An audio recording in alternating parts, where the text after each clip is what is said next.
alihi wa sahbihi wa ba'd. Kita lanjutkan bahasan kitab Mada Ba'dal Maut sampai kepada Khiyamul Jannati, tenda kemah. Kemah itu bahasa Arab. Khiyam itu jamak dari khimah. Orang Indonesia nggak bisa kok, akhirnya dibikin apa? Kemah. Oh belum. Wah ini Ibnu Umar tadi. Ya, kemahnya nanti.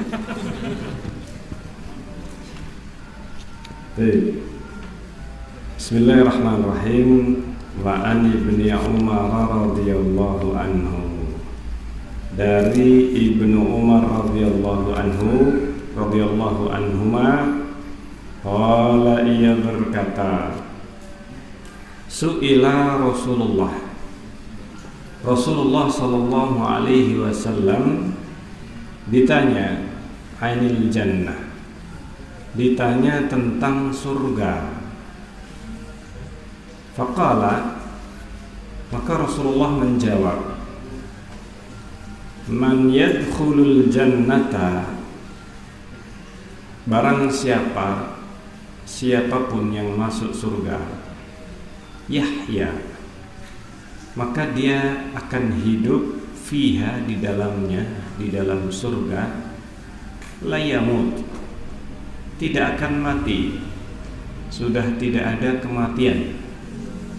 Sebagaimana dalam pembahasan hadis-hadis yang sebelumnya, yaitu pada saat seseorang atau semua manusia sudah masuk surga, masuk neraka, maka kematian dirupakan dalam bentuk kambing yang berwarna putih, domba, ala surati kabshin amlah, dalam bentuk domba yang berwarna putih.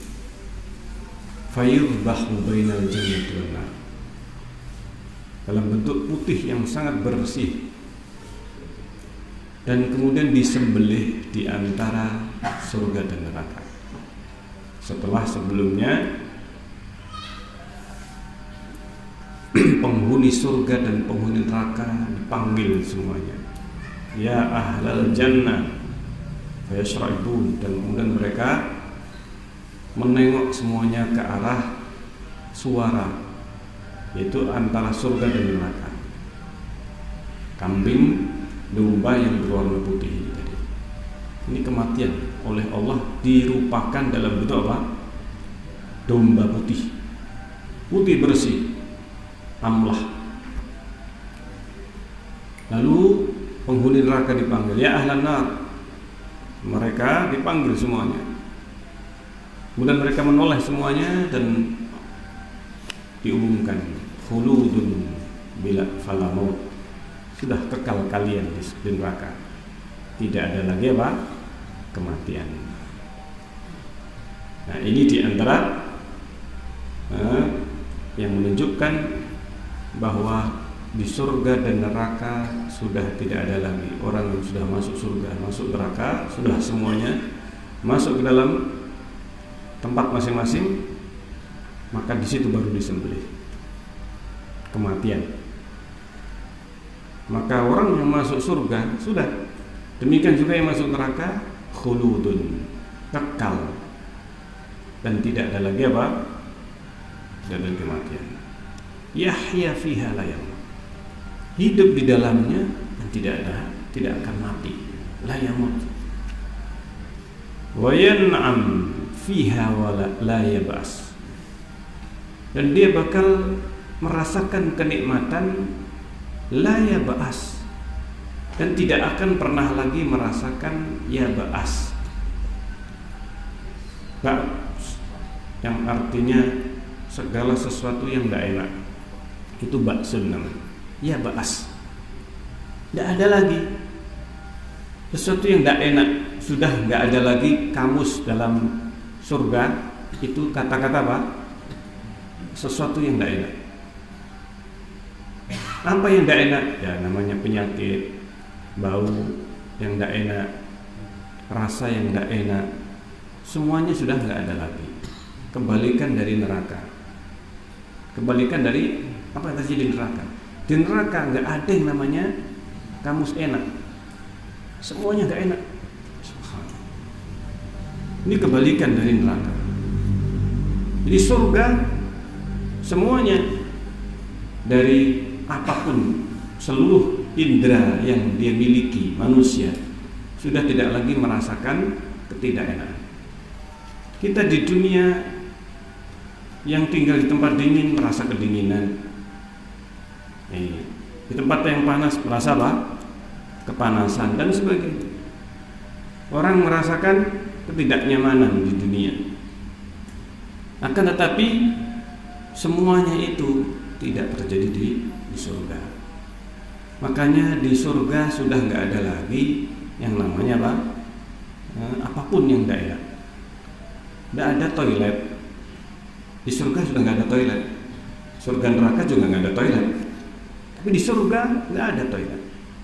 Kenapa? Orang tidak butuh buang air kecil ataupun buang air besar. Ini sudah lewat ya kan? Sudah tidak ada lagi selokan. Tidak ada selokan. Sungai ada, tapi selokan nggak ada. Selokan tempat buang septic tank dan sebagainya. Ini semuanya dan segala macam yang berhubungan dengan ini sudah nggak ada. Tidak dibutuhkan. Tidak dibutuhkan. Saluran-saluran air kotor ini sudah nggak ada. Bahkan sungai pun nggak ada yang namanya istilah kotor. Sungai pun bisa diminum, sungai susu, sungai air, sungai madu bisa diminum, masya Allah. Dan sungai nggak dalam, artinya seorang ke tengah sungai pun bisa. Dia bisa ke tengah sungai dan dia minum di dalamnya, masya Allah. Tidak ada yang namanya kamu sudah enak, la ba'as, ya hawanya, ya tidak ada penyakit, tidak perlu obat, tidak ada rumah sakit di surga, tidak ada apapun yang namanya daerah penyakit ataupun yang lainnya. La tablasyabu, tidak lusuh pakaian. Seandainya seseorang tidak ganti baju pun sudah tidak perlu apa? Tidak perlu ganti baju. Seandainya seseorang pengen ganti baju itu karena keinginannya, bukan karena kotor. Udah nggak ada lagi kotor. La tablah, tidak ada lagi lusuh namanya pakaian atau kotor. Masya Allah.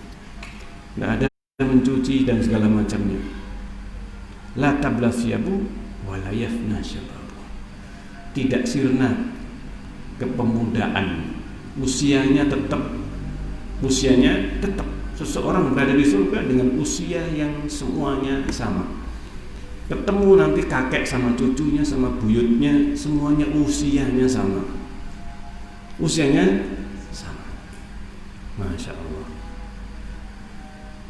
Jadi ketemu dan itu saling mengenal, bukan kemudian kok pangling atau ya ini siapa kok usianya masih muda.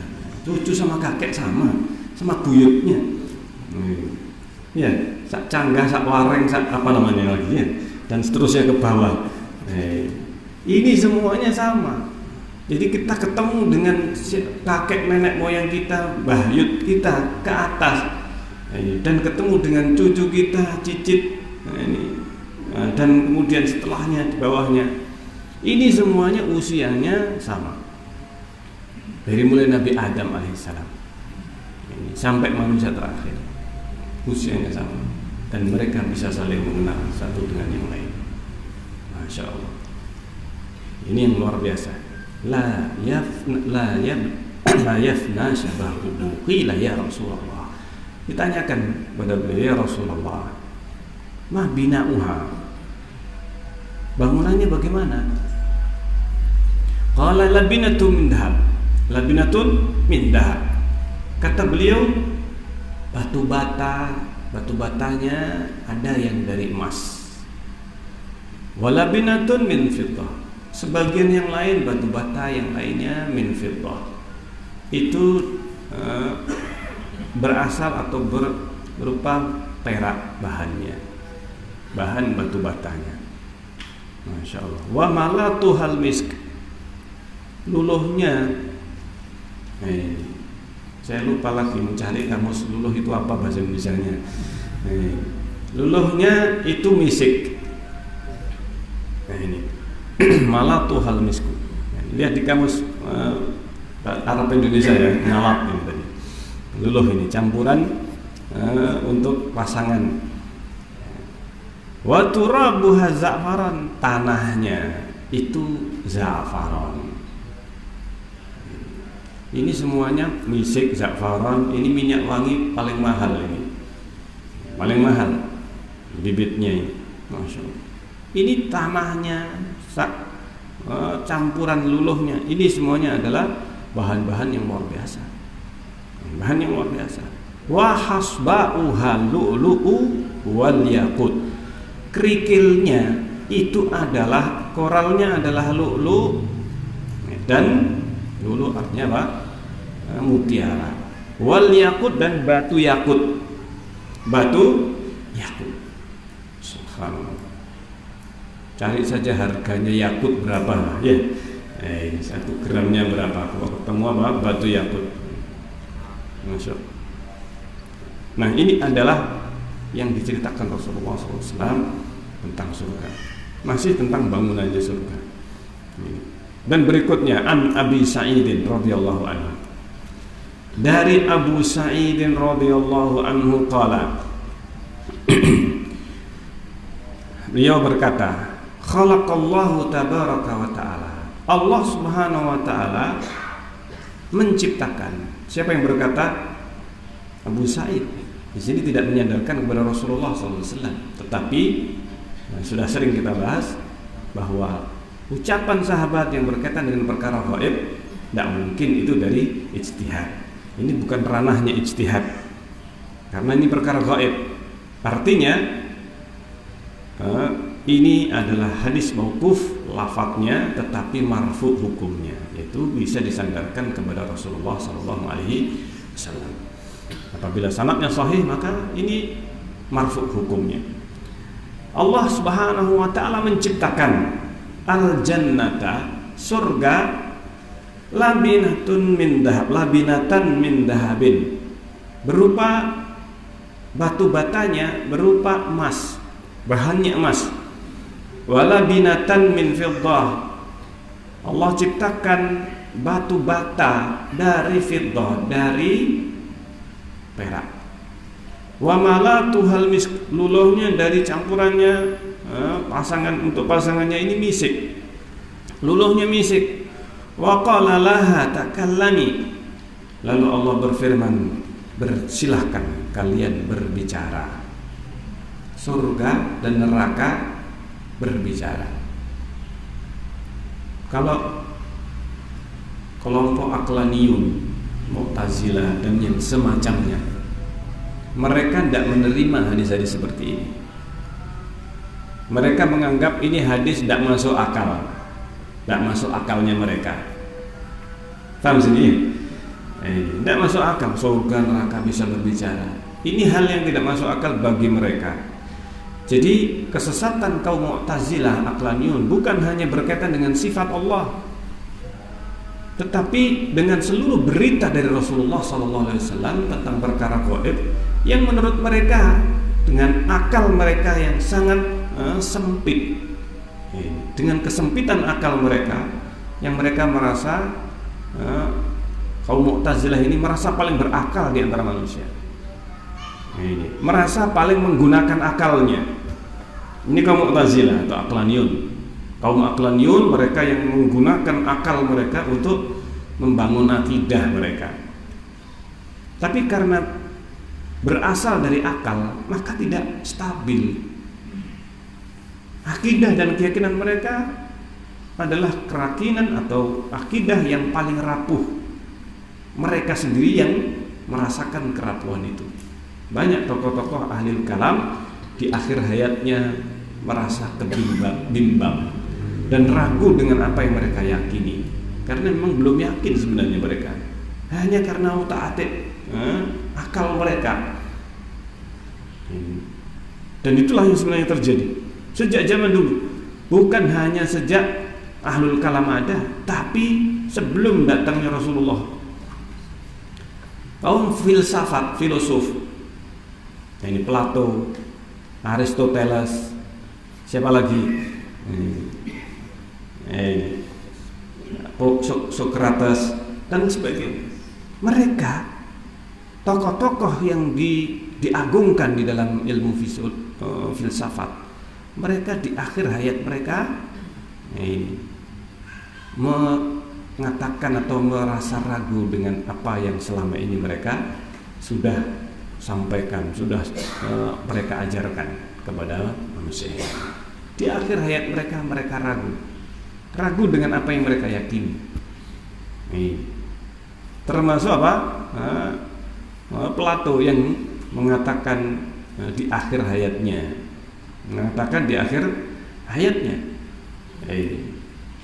seluruh perjalanan hidupnya selama ini, di akhir hayatnya dia mengatakan dan menulis bahwa ada satu hal yang pasti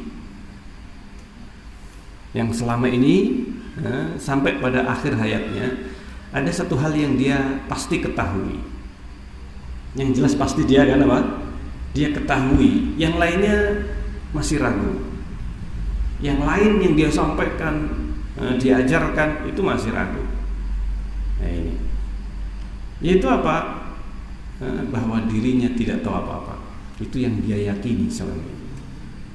Yang pasti dia yakini, dia ketahui bahwa dirinya tidak tahu apa-apa. Itu yang dia ketahui dengan pasti, yaitu bahwa dia tidak tahu. Nah, mereka ini ahlul kalam, mereka yang menimba ilmu mereka dari para filosof ini tadi, filsafat Yunani, mereka juga demikian halnya di akhir hayat mereka. Dan banyak dinukil dari mereka tentang keraguan akidah mereka. Panjang ini kalau dia dibahas ya. Tapi intinya mereka yang tidak menerima hadis-hadis seperti ini. Neraka berbicara, surga berbicara. Bahkan di antara mereka seperti Ibnu Sina dan yang sebagainya, yang oleh para ulama dikafirkan karena keyakinannya yang sudah tidak lagi dalam akidah Islam. Subhanallah. Jadi keyakinan mereka ini demikian luar biasa, jauhnya dari Islam. Dan mereka tidak meyakini yang seperti ini. Kemudian Allah memerintahkan berbicara. Takallami. Faqalat, lalu dia berkata, surga, qad aflahal mu'minun alladzina hum fi salatihim khashi'un. Beruntunglah orang-orang yang beriman. Dan seterusnya yang ada di dalam surat Al-Mu'minun. Surat apa? Al-Mu'minun. Sampai ayat yang seterusnya. Jadi surat Al-Mu'minun itu adalah nukilan yang Allah turunkan ucapan ini dari para dari apa? Surga. Itu ucapannya surga, surat Al-Mu'minun. Surat Al-Mu'minun itu apa? Itu adalah ucapan surga yang kemudian oleh Allah diturunkan sebagai firman-Nya. Subhanallah. Qad aflahal mu'minun, beruntunglah orang-orang yang beriman. Masya Allah. Beruntunglah orang yang beriman. Ini perkataan surga, orang yang beriman. Maka faqalatil malaikah tubalaka manzilul muluk. Beruntunglah engkau, kata para malaikat kepada surga, tubalaka, beruntunglah engkau adalah tempat tinggalnya para raja. Siapa para raja yang dimaksudkan? Ya ahlul jannah, penghuni surga itu semuanya jadi apa? Jadi raja, istrinya para permaisurinya raja. Masya Allah. Seluruh penghuni surga kalangan wanita adalah permaisurinya raja. Suaminya penghuni surga dari kalangan manusia adalah para raja. Semuanya raja. Lah rakyatnya siapa? Allah ciptakan rakyat. Sebagaimana yang sudah kita bahas sebelumnya, Allah ciptakan makhluk yang menjadi budaknya dan menjadi rakyatnya, pelayan-pelayannya. Masya Allah. Ini yang luar biasa. Dan disebutkan di sini tentang kedudukan manusia di dalam surga. Mereka adalah para raja. Manzil, tempat tinggalnya al-muluk, para raja. Karena seorang penghuni surga paling rendah tingkatannya, itu kedudukannya lebih tinggi daripada raja yang paling berkuasa di muka bumi ini. Siapa raja yang paling besar kekuasaannya di muka bumi ini yang pernah ada? Sudah pernah. Nabi Sulaiman alaihissalam, seorang raja yang kekuasaannya paling tinggi, paling besar, paling kuat. Tidak ada yang mengalahkan siapapun sampai akhir zaman. Tidak ada penguasa raja ini, baik itu Cina, terus kemudian mana lagi, Romawi, Persia. Penguasa yang paling berkuasa di dunia ini belum pernah memiliki kerajaan seperti Nabi Sulaiman alaihissalam. Maka mimpinya orang Yahudi, sebenarnya orang Yahudi juga sudah tahu bahwa mereka sebenarnya tidak akan bisa mewujudkan kerajaan Sulaiman. Tidak mungkin. Nah, kaum muslimin yang takut dengan impian mereka, Al-Quds, bebaskan Al-Quds, sudah. Mereka orang-orang yang ketakutannya melampaui batas. Tidak bakal terjadi. Tidak bakal terjadi. Tidak perlu teriak-teriak bebaskan Al-Quds. Al-Quds ditolong oleh Allah Subhanahu wa taala. Jalankan kewajiban sebagai seorang mukmin. Kewajiban seorang mukmin beribadah di dunia ini sesuai dengan kedudukannya, kemampuannya. Masya Allah. Tidak perlu demonstrasi bebaskan Palestina, subhanallah, dan berbagai macam tindakan yang tidak ada tuntunannya dari Rasulullah SAW. Justru demonstrasi yang membuat sistem demonstrasi itu adalah orang-orang Yahudi. Dan mereka suka kalau demonstrasi itu diambil oleh kaum muslimin, dan itu yang diinginkan oleh mereka. Ini sesungguhnya itu yang diinginkan. Tidak ada yang namanya demonstrasi di dalam Islam. Subhanallah. Makanya kalau ada yang demonstrasi, mereka teriak tidak menerima orang Yahudi datang misalkan ini, atau pembebasan Palestina dan yang lain sebagainya, berbagai macam demonstrasi. Kalian dengan demonstrasi itu sudah mengikuti apa yang diinginkan oleh orang Yahudi, millatahu. Demonstrasi itu buah dari demokrasi yang merupakan buah dari apa yang diinginkan oleh kaum Yahudi. Untuk kita mengikuti mereka. Kita lanjutkan. Wa anhu, kok sampai sana tadi ya? Wa anhu, dan dari Abu Sa'id Al-Khudri radhiyallahu anhu, qala, ia berkata, qala Rasulullah sallallahu alaihi wasallam bersabda, innallaha azza wa jalla, sungguhnya Allah azza wa jalla ahata haital jannati. Allah membuat atau menciptakan pagar, ahata, mengelilingi, membuat pagar, tembok yang mengelilingi surga. Ini baru tembok luar, tembok yang membatasi apa? Surga. Jadi surga itu diciptakan oleh Allah, dan pinggirnya surga itu dipagar oleh Allah. Pagar ini sudah nggak bisa, harus lewat pintunya. Masya Allah. Nggak tahu tingginya berapa temboknya ini. Yang jelas tidak bakal bisa dia dilewati, tidak bakal bisa dilewati. Dan tembok luarnya surga ini terbuat, disebutkan di sini, labinatan min dhahab. Temboknya ini dari emas, batu batanya dari emas, walabinatan min fiddah, batu batanya dari perak. Summa syaqqaqa fihal anhar. Setelah ditembok keliling, Allah menciptakan sungai. Allah menciptakan, mengalirkan sungai. Syaqqaqa, syaqqaqa itu membelahkan di dalam surga. Di dalam surga Allah belahkan sungai. Al-anhar, sungai-sungai yang Allah ciptakan, sebagaimana sudah disebutkan 4 sungai, 4 macam sungai. Air, khamar, susu, madu. Ini ada semuanya. Dan itu sungai, dalam itu sungai. Sebagaimana tadi, sungainya ini tidak sampai kemudian orang tenggelam di dalam sungai di sana. Ini sungainya sangat sangat mudah, sangat datar. Masya Allah. Wa gharasa fihal asjar.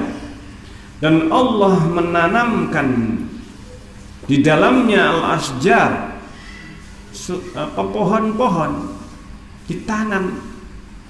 Masya Allah. Siapa yang menanam pohon ini?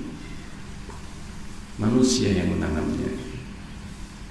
Maksudnya oleh Allah ditanam untuk setiap manusia sesuai dengan zikirnya. Karena tanah yang ada di surga itu belum ada tanamannya. Ketika diciptakan oleh Allah, belum ada tanamannya. Tanamannya apa? Allah akan nanam benihnya itu dari zikirnya manusia. Subhanallah, alhamdulillah, la ilaha illallah, Allahu akbar. Itu adalah benih. Benihnya tanaman surga itu adalah apa? Zikir. Masya Allah.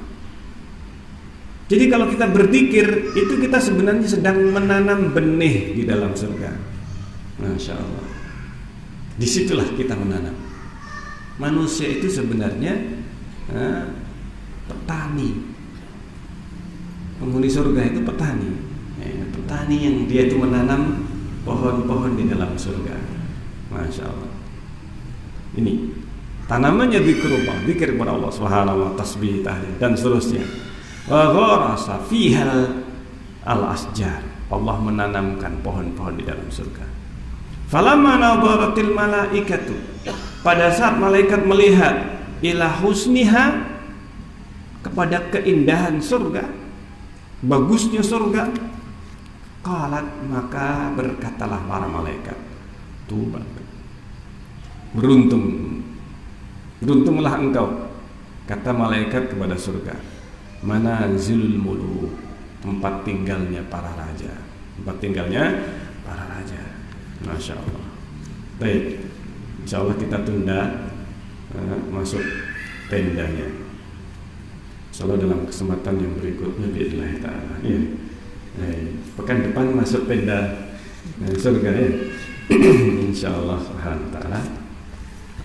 Baik, sampai di sini kita lanjutkan dalam kesempatan yang lain. Biidznillah ta'ala. Subhanakallahumma rabbana bihamdika asyhadu an la ilaha illa anta astaghfiruka wa atubu ilaik.